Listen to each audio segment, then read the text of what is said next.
Let's all go to the lobby. Let's all go to the lobby to get ourselves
and sung like a pop star with his friends.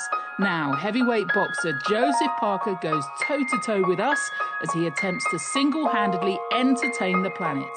And we've an incredible story. The armed robber who says sport saved his life is now a record breaker. And our sporting witness is saddling up for one last rodeo. Sports Hour continues in a couple of minutes. BBC News with Jerry Smith. China has mourned the victims of COVID-19 by observing a 3-minute silence, bringing the nation to a halt. At exactly 10 a.m. local time, people stood in silence as car horns were sounded. China has officially recorded 3,300 deaths. President Trump says his administration is recommending that Americans wear face masks to counter the spread of the coronavirus. But Mr. Trump says he couldn't see himself wearing a mask as he greeted presidents, prime ministers, dictators and kings at the White House. The Spanish Prime Minister Pedro Sanchez is expected to extend the current coronavirus lockdown by another 2 weeks until at least the 26th of April. For the past week, the number of daily deaths in Spain has exceeded 800. Senegal is marking its independence anniversary today, but the usual celebrations have been cancelled due to the pandemic. The country has at least 200 cases, and the BBC Africa editor says Senegal has become something of a leader in Africa in the fight against the virus. More than 120,000 people have signed a petition calling for the reinstatement of a US Navy captain who was relieved of his command after demanding stronger measures to halt the coronavirus outbreak from his aircraft carrier. The removal of Captain Brett Crozier was announced on Friday after his letter demanding decisive action was leaked to the public. In other news, 2 looted Cambodian statues from the 10th and 11th centuries have been returned to the country's National Museum. They're believed to have been stolen during the Civil War in the 60s and 70s. And Kyoto University in Japan says a proof of one of the most complex problems in mathematics has been validated. A paper on it will be published shortly. And those are the latest stories from BBC News. Thank you, Jerry. Jerry Smith, the news. And you're listening to me, Caroline Barker, live every week from my house with Sports Hour, stories behind the week in sports. Already in the first half hour of the show, we've been to the race course and the golf course and on to the tennis tour. But coming up in this half, we've an ultimate boxing title decided through the medium of lip sync as heavyweight Joseph Parker joins us live, and we're taking a last rodeo for this week's Sporting Witness. If you can imagine getting on a Volkswagen and driving it off a 10-foot cliff, that's about what you're feeling when you get on one of them and they jump in the air and come down and hit the ground. Sporting Witness to come. Right, I want you to meet John McAvoy. John was once one of Britain's most wanted criminals until he says sport saved his life. At 24, John was sentenced to life in prison for armed robbery, but in the 10 years he served, he turned his life around to the point where he'd break 2 world records for injury rowing. Out of prison, John became a pro sportsman, taking on the Ironman triathlon series. That's a 4-kilometre swim, 180 kilometres on the bike, finishing with a full-distance marathon just for good measure. And more importantly, through his foundation, John spoke to thousands of young people, using his story of rehabilitation to change lives for the better. I hadn't heard John's story before. I came across him whilst flicking through social media in the week and spotting his tweet. It read, "My life has finally come full circle. The only difference now is that instead of looking at a cell wall, I'm looking at a sofa from Next. Hashtag self-isolation." And that's how we began our chat, as I asked John how he's handling staying inside during the coronavirus lockdown. It's a weird situation for me because, when I was in prison, for instance, I spent a whole year of that in a segregation unit, being locked up for 24 hours a day. So, obviously, I've had some of my civil liberties taken away from me, doing what I want when I want to do it, but I've still got far more than I had when I was sort of like 20 years old when I was in that segregation unit. even though it's still challenging to a degree, it's not as bad as what I've seen it with other people, for instance, and how they're sort of dealing with the situation. But I totally understand why people would struggle with this, because you've been relatively comfortable and suddenly for the first time you've really had things taken away from you and you've lost that sense of knowing what tomorrow's going to bring. I can see why lots of people kind of really, really struggling with this at the moment, but I think because obviously I've gone through that process and a far sort of more draconian version of it, it's not really had the same effect on me as what it's had on other people. And just as a sportsman now, to me, like racing and stuff's irrelevant. Being in that confinement for completely different reasons changed you as a person, mentally, physically, your outlook. Do you mind talking about why you were? When my mum was 8 months pregnant with me, my biological father passed away of a massive heart attack. And so when I was born, I never had a father figure in my life. The only people I had around me that cared for me and I was exposed to on a daily basis was my mum, my sister, and all my mum's sisters, my aunties. And they basically brought me up, and I had a really, really loving childhood.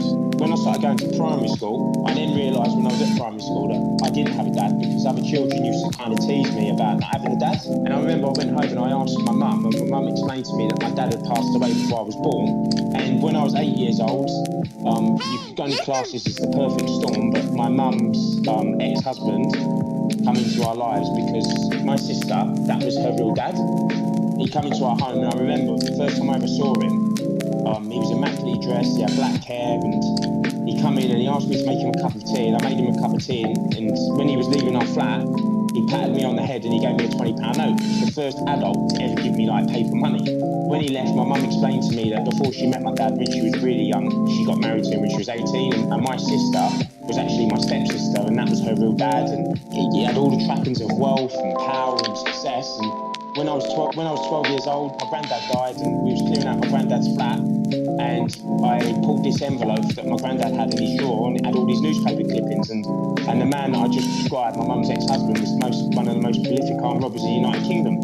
He was a multi-millionaire and he's 21 years old, and when he came into my life and I was 8, he just finished serving a 16-year prison sentence for armed robbery, and then it completely and utterly started warping my perspective on life.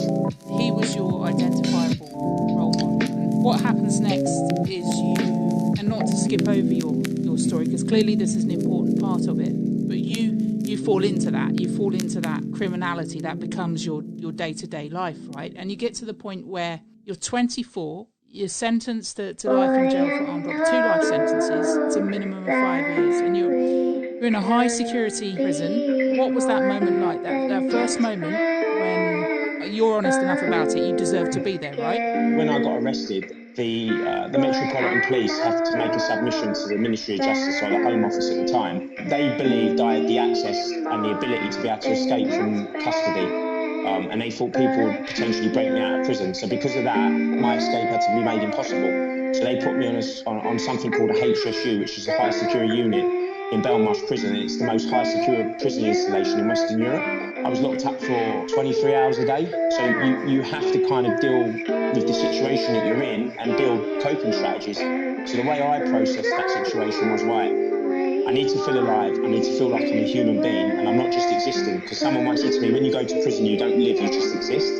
So I had to feel like I was actually alive, like I was a human being. So I started exercising. That's how you discovered that you were a good athlete, better than good, you're an endurance athlete, is that right? You're talking to a man now that I hated sport as a kid. I had no interest in it whatsoever. I had no interest in athletes. I used to be that kid that was a little bit overweight, that used to get put in goal because I was rubbish at everything else. I couldn't run fast. I used to deliberately forget my PE kit. When I started doing these cell circuits, I didn't even know the names of the exercises at the beginning that I was doing. When I started doing it, I was so unfit, like I would do 10 of each exercise, and that was it. And as the days progressed and the months progressed, I used to do 1,000 burpees, 1,000 step-ups, 1,000 squats, 1,000 press-ups. When I got on a rowing machine when I was 26 years old, for the first time ever, I started rowing in the prison gym, and it transcended me out of prison. Like I used to sit on this rowing machine and I'd just look at the numbers and I knew I was fit. And one day a prison officer looked over my shoulder and he looked at me and he said, "That is really quick." And he went away, and a couple of days later he came back to me with all these pieces of paper and had all the world and British records on an indoor rowing machine. and he planted the seed in my head. And at this point, I wanted to turn my life around. I didn't want to be in that place anymore. I wanted something different for my life. And I thought, you know what? I can use my body as a vehicle to get me out of this place. Did that moment change your life? Do you think that's what stopped you being, or moving away from being a criminal to changing it? The real catalyst for me was my friend dying. That was the realisation. My friend died in a robbery, and that was the moment when I made the decision in myself that I no longer wanted to be involved in that world anymore. And then when my friend died, it made me look at my own mortality and the fact that if I was in prison, I would have probably been with him. And then it made me look, when I got arrested myself, like I was literally inches away from being shot dead by the police, and my life could have ended in a car park in South East London. There's a really interesting point where you talk about having the ability to suffer, and that's kind of what you've gone through in prison and what you have to have almost to be an elite at anything, isn't it? This ability just to push your body. You would break world records by 13 miles. You broke that world record in prison in 2012, released early. That day when you walk out of prison, how do you shift from saying, right, I was great at what I did inside, but now I want to show, or was it, I want to show everyone outside? When I started doing what I'd done in prison, I didn't want the prison to define me as a human. So when I got out, I thought by being a really good athlete and by winning stuff and by being really quick at running marathons in an Ironman, that was going to kind of make up for all the wrong I'd done in my life. And it was like I wasn't a loser, that I was a winner. When I started going into schools and talking to kids and realising the impact I could have on other people's lives, a positive impact, I realised that's all really that life's about. When I'm on the start line of an Ironman, relatively speaking, I've been in far worse situations being locked in that room for 24 hours a day than about to race an Ironman race. So it completely made me look at life through a different lens. For a variety of different reasons, we're all doing something at the moment, aren't we? And we are all confined. What would you say to people about how to get through this? I would say not to lose perspective. It is going to come to an end. It's not indefinite, but in perspective terms, there's people in the world that are going to be in a far worse situation than we are. I would say to keep yourself in the present, but then also look at this as a time of reflection. Look at your life, because now every human basically in the world's had their life put on pause. The world's nearly shut down and stopped. And I think it's a good moment, and I've even done this myself in my own life, personal and business, and working life and sport, to assess what your life was like before the pause button got pressed, and go, when this ends and you go back, was you really happy with the life you was leading before? Because I think some people in this situation, they're going to have moments, maybe an epiphany, and they might look at the time they're spending with their families and go, actually, this means more to me than the job that I was doing.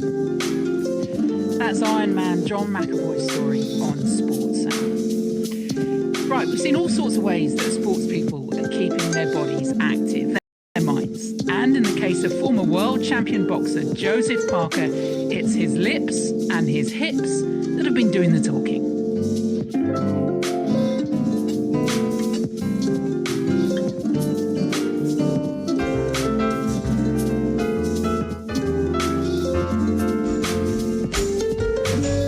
Let's go.